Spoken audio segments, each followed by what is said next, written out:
Hi guys, welcome back to my channel. ಎಲ್ಲರೂ ಹೇಗಿದ್ದೀರಾ? ಎಲ್ಲರೂ ಚೆನ್ನಾಗಿದ್ದೀರಾ ಅಂತ ಅಂದ್ಕೊಳ್ತೀನಿ.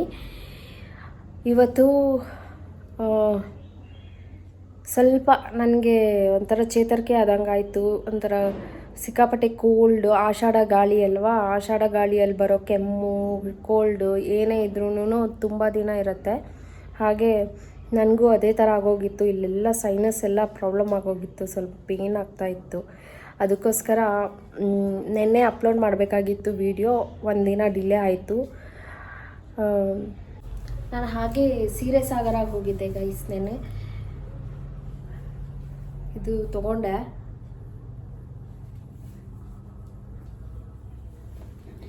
ಈ ಕಲರ್ ನನ್ನ ಹತ್ರ ಇರಲಿಲ್ಲ.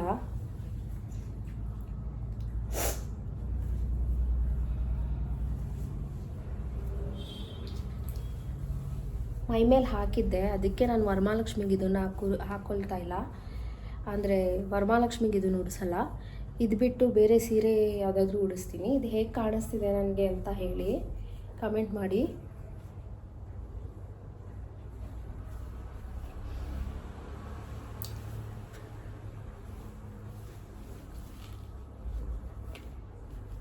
ಇದು ಬಿಟ್ಟರೆ ರಸ್ಟ್ ಆರೆಂಜ್ ಒಂದಿತ್ತು, ಬಟ್ ನನಗೆ ರಸ್ಟ್ ಆರೆಂಜ್ಗಿಂತ ಇದು ಇಷ್ಟ ಆಯಿತು. ರಸ್ಟ್ ಆರೆಂಜ್ ಈಗ ಎಲ್ಲ ಕಡೆ ತೊಗೊಂಡ್ಬಿಟ್ಟು ಎಲ್ಲರೂ ರಸ್ಟ್ ಆರೆಂಜಲ್ಲೇ ಇರ್ತಾರೆ. ಬಟ್ ಅದು ಆ ಕಲರ್ ತುಂಬ ಚೆನ್ನಾಗಿದೆ. ಆ ಕಲರ್ ಎಲ್ರಿಗೂ ಸೂಟ್ ಆಗುತ್ತೆ. ಇದು ರನ್ನಿಂಗ್ ಬ್ಲೌಸ್ ಇದೆ. ಇದಕ್ಕೆ ನಾನೇ ಯಾವುದಾದ್ರೂ ಕಾಂಟ್ರಾಸ್ಟ್ ಹುಡುಕಬೇಕು. ಇದು ನೋಡಿ, ಬೈ ಒನ್ ಗೆಟ್ ಒನ್ನಲ್ಲಿ 15,000 ಪ್ರೈಸು. ಸೆರಗು ನೋಡಿ ಈ ಥರ ಬಂದಿದೆ. ಬೆಂಟೆಕ್ಸ್ ಬಾರ್ಡರ್ದು ನನ್ನ ಹತ್ರ ಇರಲಿಲ್ಲ. ಇದರಲ್ಲಿ ನವಿಲು ಡಿಸೈನ್ ಇತ್ತು, ಹಾಗೆ ಆನೆ, ಒಂದು ಕಡೆ ನವಿಲು, ಈ ಥರ ಇದೆ ಡಿಸೈನು.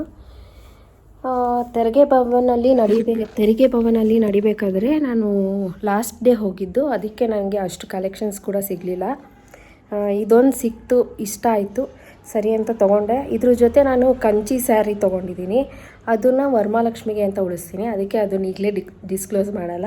ಇದನ್ನು ಬಂದು ಯಾವಾಗ ಉಟ್ಕೋತೀನೋ ಗೊತ್ತಿಲ್ಲ, ಯಾವಾಗ ಹೊಲಿಸ್ತೀನಿ ಅಂತಲೂ ಗೊತ್ತಿಲ್ಲ. ಗೌರಿಗೆ ಹೋಲಿಸ್ಬೋದು ಅಂತ ಅಂದ್ಕೊಂಡಿದ್ದೀನಿ, ಅದು ಗೊತ್ತಿಲ್ಲ. ತುಂಬ ಸ್ಟಿಚ್ ಮಾಡಿ ಇಟ್ಕೊಂಡಿರೋ ಸೀರೆಗಳಿದೆ, ಹಾಕ್ಕೊಳ್ಳದೇ ಇರೋ ಸೀರೆಗಳು ತುಂಬಾ ಇದೆ. ಯಾವಾಗಾದರೂ ಏನಾದರೂ ಫಂಕ್ಷನ್ ಬಂತು ಮಧ್ಯದಲ್ಲಿ ಅನ್ನೋದಾದರೆ ಮಾತ್ರ ಇದನ್ನು ಸ್ಟಿಚ್ ಮಾಡಿಸ್ಕೊತೀನಿ. ಒಂದು ಸ್ಯಾರಿಗೆ ಅಂತಲೇ ಒಂದು ಎಕ್ಸ್ಟ್ರಾ ವಾರ್ಡ್ರೋಬ್ ತೊಗೊಂಡ್ಬಿಟ್ಟಿದ್ದೀನಿ ಗೈಸ್. ಅದು ಯಾರೂ ಮುಟ್ಟಂಗಿಲ್ಲ, ಸ್ಯಾರಿಗೆ ಅಂತಲೇ ಇಟ್ಬಿಟ್ಟಿದ್ದೀನಿ. ತೋರಿಸ್ತೀನಿ ನೋಡಿ. ಇದರಲ್ಲಿ ಆಲ್ಬಮ್ಮು ಮತ್ತು ವರಮಹಾಲಕ್ಷ್ಮಿಗೆ ತೊಗೊಂಡಿರೋ ಅದು ಬಿಟ್ಟರೆ ಈ ಥರದ್ದು ಬ್ಲೌಸ್ ಎಲ್ಲ ನಾನು ಈ ಥರ ಬ್ಯಾಗ್ ಏನಿರುತ್ತೆ ಅದನ್ನು ವೇಸ್ಟ್ ಮಾಡೋದಿಲ್ಲ, ನಾನು ಅದರಲ್ಲಿ ಇಟ್ಕೊತೀನಿ. ಆಮೇಲೆ ಇದೆಲ್ಲ ಫ್ಯಾನ್ಸಿ ಸ್ಯಾರೀಸು, ಈ ಪಶ್ಮಿನಾ ಸ್ಯಾರಿ, ಈ ಥರದ್ದು ಫ್ಯಾನ್ಸಿ ಸ್ಯಾರೀಸ್ಗಳೆಲ್ಲ ಈ ಕಡೆ ಇಟ್ಕೊಂಡಿದ್ದೀನಿ.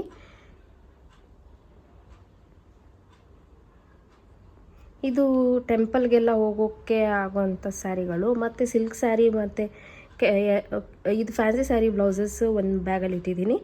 ಇದು ಬೇರೆ ಸ್ಯಾರೀಸು, ಸೆಮಿ ಸಿಲ್ಕ್ ಇದೆಲ್ಲ ಇದರಲ್ಲಿ ಇಟ್ಬಿಟ್ಟಿದ್ದೀನಿ. ಹಾಗೆ ಸಿಲ್ಕ್ ಸ್ಯಾರೀಸ್ ಈ ಥರ ಕವರ್ ಮಾಡಿ ಇಟ್ಟಿರ್ತೀನಿ ಯಾವಾಗಲೂ ವೈಟ್ ಪಂಚೆಯಲ್ಲಿ.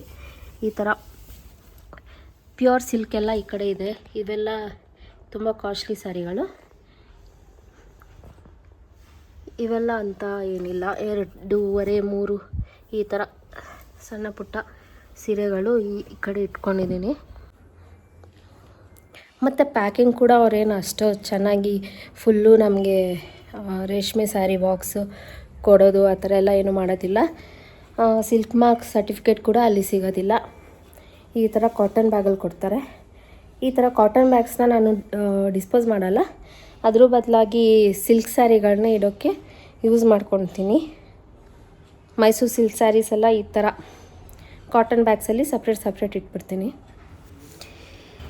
ಇವತ್ತು ಸ್ವಲ್ಪ ಲೇಟ್ ಆಯಿತು ಎದ್ದಿದ್ದು, ಕೆಲಸಗಳು ಕೂಡ ತುಂಬಾ ಇದ್ವು. ಅದಕ್ಕೆ ಕೆಲಸ ಎಲ್ಲ ಮಾಡೋ ಅಷ್ಟರಲ್ಲಿ ಇವರು ಟಿಫನ್ ಮಾಡಿಕೊಂಡು ಹೊರಟ್ಬಿಟ್ರು.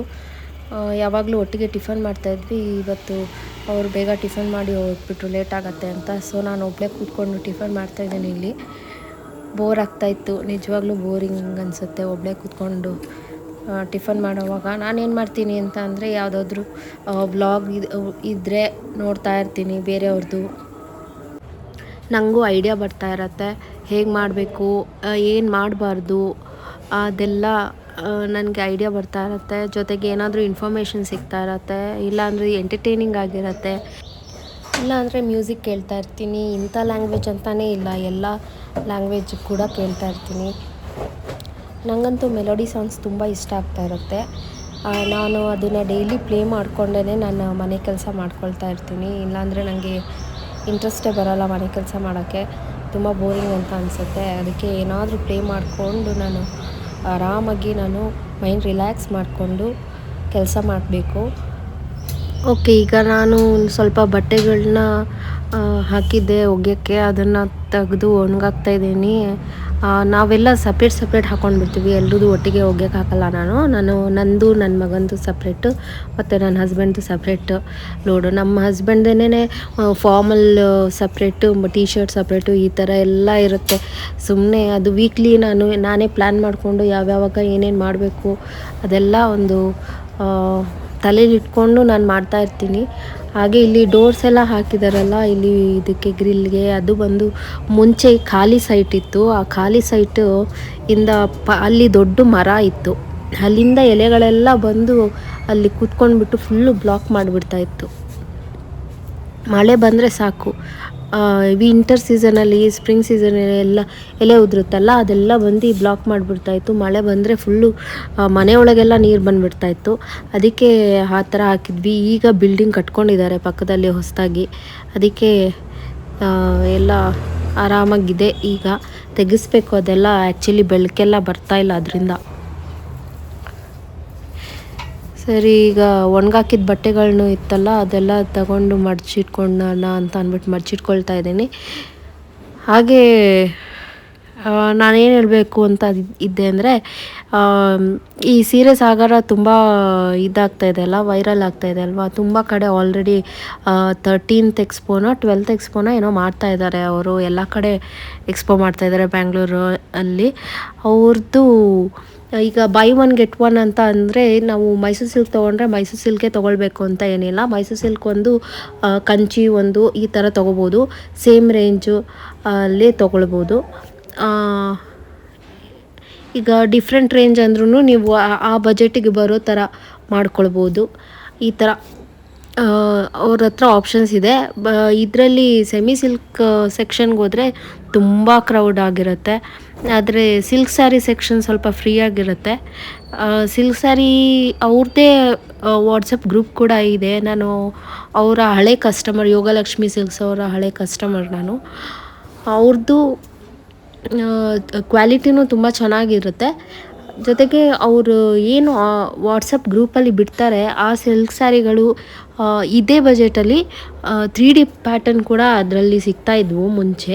ಈಗ ಅವರು ಎಕ್ಸ್ಪೋಗೆ ಬಂದಮೇಲೆ ಎಲ್ಲ ಪ್ರೈಸ್ ಸ್ವಲ್ಪ ಜಾಸ್ತಿ ಮಾಡಿಬಿಟ್ಟಿದ್ದಾರೆ ಅಂತ ನನಗೆ ಅನ್ನಿಸ್ತು. ಬಟ್ ಕ್ವಾಲಿಟಿ ಎಲ್ಲ ತುಂಬ ಚೆನ್ನಾಗಿರುತ್ತೆ, ಡಿಸೈನು ಇದೆಲ್ಲ ತುಂಬ ಚೆನ್ನಾಗಿರುತ್ತೆ. ಈ ಹೆಣ್ಮಕ್ಳಿಗೆ ಈ ಥರ ಮನೆ ಕೆಲಸ ಎಲ್ಲ ಮಾಡೋದಕ್ಕೆ ದುಡ್ಡು ಕೊಡೋದಾಗಿದ್ದಿದ್ರೆ ಎಷ್ಟು ಚೆನ್ನಾಗಿರ್ತಿತ್ತು ಅಂತ ಅನಿಸುತ್ತೆ ಕೆಲವೊಂದು ಸರಿ. ಅಷ್ಟು ಕೆಲಸ ಮಾಡ್ತಾಯಿರ್ತೀವಿ ಬೆಳಗ್ಗೆಯಿಂದ ಸಂಜೆವರೆಗೂ, ಸಣ್ಣ ಪುಟ್ಟದ್ದು ಅಂತ ಅನ್ನಿಸ್ತಾ ಇರುತ್ತೆ ಮೇಲ್ನೋಟಕ್ಕೆ. ಬಟ್ ಅವೆಲ್ಲನೂ ಮ್ಯಾಟ್ರ್ ಆಗುತ್ತೆ. ಅವೆಲ್ಲ ಮಾಡದೇ ಇದ್ದರೆ ಅದು ಮನೆಯೇ ನೆನೆಸ್ಕೊಳ್ಳೋದಿಲ್ಲ. ಈ ಥರ ಏನು ಜೆಂಟ್ಸ್ ಏನಿರ್ತಾರೆ ಮನೆಯಲ್ಲಿ, ಅವರು ನೋಟಿಸೇ ಮಾಡೋದಿಲ್ಲ ನಮ್ಮ ಎಫರ್ಟ್ಗಳನ್ನ, ಅಪ್ರಿಷಿಯೇಟು ಮಾಡೋದಿಲ್ಲ. ಕೆಲವೊಂದು ಸರಿ ಅಂತೂ ತುಂಬ ಬೇಜಾರಾಗತ್ತೆ. ಸಂಡೇ ಒಂದು ಫಂಕ್ಷನ್ ಇದೆ, ಅವರಿಗೆ ಒಂದು ಗಿಫ್ಟ್ ತೊಗೊಳಕ್ಕೆ ಹೋಗಬೇಕು. ಪಾಪು ನಾಮಕರಣ ಇದೆ. ಭೂಮಿಗೆ ಫುಟ್ಬಾಲ್ ಕ್ಲಬ್ಬಿಂದ ಡೈರೆಕ್ಟಾಗಿ ಬಂದಿದ್ದಾನೆ. ಸರಿ, ಅವನು ಕರ್ಕೊಂಡು ಹತ್ತಿರದಲ್ಲಿರೋ ಮಾರ್ಟ್ಗೆ ಹೋಗಿದ್ದೆ. ಅಲ್ಲಿ ಕಲೆಕ್ಷನ್ ನೋಡೋಣ ಅಂತ ಹೋಗಿದ್ದೆ. ಅಲ್ಲಿ ಕಲೆಕ್ಷನ್ ತುಂಬ ಕಡಿಮೆನೇ ಇತ್ತು. ಬಟ್ ನಮ್ಮನೆಯವರು ನನಗೆ ತೊಗೊಳಕ್ಕೆ ಹೇಳಿದ್ರಿಂದ ನಾನು ತುಂಬ ದೂರ ಹೋಗೋಕ್ಕಾಗಲ್ಲ, ನನಗೂ ವೆಹಿಕಲ್ ಓಡ್ಸೋಕ್ಕೆ ಬರೋದಿಲ್ಲ. ಅದಕ್ಕೋಸ್ಕರ ನಾನು ನಿಯರ್ ಬೈಯೇ ಹೋಗಿದ್ದೆ. ಅಲ್ಲಿ ನಾನು ನನ್ನ ಮಗ ಹೋಗ್ಬಿಟ್ಟು ತೊಗೊಂಡು ಬಂದ್ವಿ. 2 ಫ್ರಾಕ್ ನೋಡಿದೆ, 2 ಇಷ್ಟ ಆಯಿತು. ಬಿಕ್ಕಿದೆಲ್ಲ ತುಂಬ ಸಿಂಪಲ್ ಆಗಿದ್ವು. ಸಮ್ಮರ್ ವೇರ್ಗೆ ಅದೆಲ್ಲ ಚೆನ್ನಾಗಿರುತ್ತೆ, ಬಟ್ ಪಾರ್ಟಿ ವೇರ್ಗೆ ಇದು ಹಾಕ್ಕೊಳ್ಳೋ ಅಂಥದ್ದು ಕೊಡೋಣ ಅಂತ ಅನ್ನಿಸ್ತು. ಅದಕ್ಕೋಸ್ಕರ ಅದನ್ನೇ ಹುಡುಕ್ತಾ ಇದ್ದೆ. ಬಟ್ ಎರಡು ಇತ್ತು ಸಿಕ್ತು ನನಗೆ. ಒಂದು ಪೀಚ್ ಕಲರು, ಇನ್ನೊಂದು ವೈಟ್ ಕಲರು. ಸರಿ ಅಂದ್ಬಿಟ್ಟು ಒಂದೊಂದು ತೊಗೊಂಡಿದ್ದೀನಿ, ಎರಡರಲ್ಲೊಂದು. ಈಗ ಬರ್ತಾ ಇರೋ ಮಕ್ಕಳು ಬಟ್ಟೆಗಳು ತುಂಬ ಚೆನ್ನಾಗಿರತ್ತೆ. ಅದರಲ್ಲೂ ಹೆಣ್ಮಕ್ಳು ಬಟ್ಟೆಗಳಂತೂ ತುಂಬಾ ಚೆನ್ನಾಗಿರತ್ತೆ. ನಂಗೆ ತುಂಬ ಇಷ್ಟ ಆಗುತ್ತೆ, ನೋಡೋಕ್ಕೇ ತುಂಬ ಖುಷಿ ಆಗುತ್ತೆ. ನನಗೇನಾದರೂ ಹೆಣ್ಮಗು ಇದ್ದಿದ್ರೆ ಈ ಥರ ರೆಡಿ ಮಾಡಬೇಕು, ಆ ಥರ ರೆಡಿ ಮಾಡಬೇಕು ಅನ್ನೋದು ಮೈಂಡಲ್ಲಿ ಇರ್ತಿತ್ತು. ನನಗೆ ಎರಡರಲ್ಲಿ ಯಾವ್ದು ತೊಗೊಳ್ಬೇಕು ಅಂತ ತುಂಬ ಕನ್ಫ್ಯೂಷನ್ ಇತ್ತು. ಅದಕ್ಕೆ ನಾನು ನನ್ನ ತಂಗಿಗೇ ವೀಡಿಯೋ ಕಾಲ್ ಮಾಡಿಬಿಟ್ಟು ಅವಳು ಯಾವ್ದು ಸೆಲೆಕ್ಟ್ ಮಾಡಿದ್ಲೋ ಅದನ್ನೇ ನಾನು ತೊಗೊಂಡಿದ್ದೀನಿ. ನನಗೂ ಇಷ್ಟ ಆಯಿತು ಅದು. ಬಟ್ ನಂಗೆ ವೈಟ್ ತುಂಬ ಇಷ್ಟ ಆಗಿತ್ತು ಒಂಥರ. ವ್ಲಾಗ್ನ ಎಂಡ್ ಮಾಡಬೇಕು ಅಂತ ಆಗ್ಲಿಂದ ಟ್ರೈ ಮಾಡ್ತಾನೇ ಇದ್ದೀನಿ. ಮಾಡಿದಾಗೆಲ್ಲ ಯಾರಾದರೂ ಒಬ್ಬರು ಬರ್ತಾನೆ ಇದ್ದಾರೆ. ಸರಿ, ಈ ವ್ಲಾಗ್ನ ನಾನು ಇಲ್ಲಿಗೆ ಎಂಡ್ ಮಾಡ್ತಾಯಿದ್ದೀನಿ. ನೆಕ್ಸ್ಟ್ ವ್ಲಾಗಲ್ಲಿ ಮೀಟ್ ಮಾಡ್ತೀನಿ. Until then take care, bye ಬಾಯ್.